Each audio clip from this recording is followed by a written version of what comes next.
네, 목요일 새 아침이 밝았습니다. 안녕하세요. 토마토모닝쇼 김수경입니다. 22의 통화정책회의 실속 있는 잔치가 될 수가 있을까요? 실제로 현재로서는 상당히 가능성이 높아 보입니다. 22가 무제한적인 국채 매입 계획을 발표할 것이라는 정황들이 속속 드러나고 있는데요. 유로그룹 의장이 융커 의장이 이번 22 회의에 배석하기로 한 점도 이런 가능성을 높여주고 있다는 부분으로 해석이 되고 있습니다. 또 최근 들어서 22 국채 매입에 대한 독일의 반대 입장도 상당히 수그러들고 있는데요. 독일 분데스방크만이 여전히 강경한 입장을 고수하고 있지만 드라기 총재가 이러한 것을 개의치 않고 밀어붙일 가능성이 상당히 크다 쪽으로 얘기 많이 나오고 있습니다. 드라기의 승부수가 과연 유로존의 위기를 구할 수 있을까? 상당한 또 희망과 기대를 안고 있는 움직임이 포착이 되고 있는데요. 유럽과 뉴욕장의 흐름을 정리해 보겠습니다. 먼저 뉴욕장 마감 결과 확인하겠습니다. 신한글로벌의 김선영 연구원입니다. 연구원님 안녕하세요. 예, 안녕하십니까. 김선영입니다. 네, 반갑습니다. 뉴욕장 마감 스케치해 주시죠. 예, 오늘 뉴욕 증시는 좁은 범위 내에 등락 끝에 지수별로 등락이 엇갈린 혼조 양상을 보였습니다. 글로벌 경기 위축 우려와 ECB의 국채 매입에 대한 기대감이 팽팽히 맞선 하루였는데요. 미국 경제의 현 상황을 가장 잘 반영한다는 택배업체 페덱스의 분기 실적이 3년 만에 처음으로 감소할 것이라는 회사 측의 발표에 오늘 페덱스의 주가가 2% 하락하면서 투자 심리에 온종일 부담을 주었습니다. 하지만 이러한 글로벌 경기 위축 우려에도 불구하고 내일 열리는 ECB 통화 정책에 대한 기대감이 커진 것이 오늘 증시를 지탱했습니다.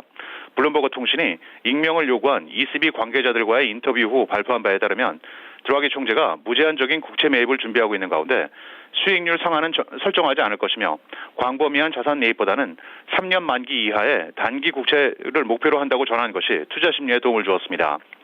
오늘 주요 종목별 움직임을 보면 지난 5월 IPO를 실행한 이후 하락을 거듭하면서 어제 또다시 사상 최저치를 기록했던 페이스북의 주가가 오늘 4.8% 반등했습니다. 페이스북의 마크 주커버그 CEO는 증권거래위원회에 제출한 보고서를 통해 적어도 향후 1년간 자신의 지분을 매각할 계획이 없다고 공시를 한 것이 오늘 주가의 상승의 원인으로 분석이 되고 있습니다.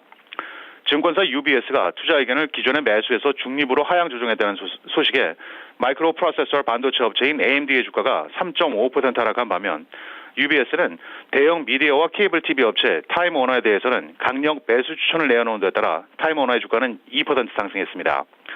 증권사 도이체뱅크의 투자 의견 상향 조정으로 인해 보험사 올스테이트의 주가가 1% 상승했고 핀란드의 휴대전화 업체인 노키아는 윈도우 8 기반의 새로운 휴대전화인 루미아 920과 820을 야심차게 공개했지만 주가는 오히려 15% 급락했고 미국 2위의 사무용품 판매체인인 오피스맥스는 올 한 해 순이익 전망치를 종전대로 유지한다는 소식에 1.8% 상승했던 가운데 마지막으로 오늘 10년 만기 미국의 국채 수익률은 어제보다 소폭 상승한 1.59%의 거래를 마감했습니다. 네, 그 밖에 또 시장을 움직였던 주요한 경제 지표 또 이슈 있으면 좀 이어서 전해주시죠. 예, 미국의 국가 채무가 사상 처음 16조 달러를 돌파하는 등 채무 상한선에 바짝 다가서고 있습니다. 재무부는 지난달 31일 현재 미국의 국가 총부채가 전달보다 250억 달러가 증가한 16조 157억 달러로 역사상 최고치를 기록했다고 밝혔습니다. 이것은 지난 2002년 말 6조 4,057억 달러에 비해 10년 만에 2.6배가 증가한 것이며 현재 미국 정부에 매일 평균 1,000억 달러가량의 적자가 발생하고 있어서 연말 깨면 채무 상한선인 16조 3,940억 달러에 도달할 것으로 예상이 되고 있습니다. 오바마 대통령 취임 이후 미국의 부채는 5조 3천억 달러가 증가했으며 집권 4년간 매년 1조 달러가 넘는 재정 적자를 낸 데 따라 최근 공화당의 집중 공격을 받고 있지만 이에 대해 민주당 측은 공화당 출신인 조지 W 부시 전 대통령이 부유층의 세금을 감면하고 이라크 전쟁에 나서면서 채무가 기하급수적으로 늘었다고 반박하고 있는 상황입니다. 마지막으로 최근 뉴욕 증시의 상장 기업에서 회사 임원 등 내부자들의 매도가 급증하고 있어서 미국 증시의 단기 조정 시그널이 아니냐는 분석이 제기되고 있는데요.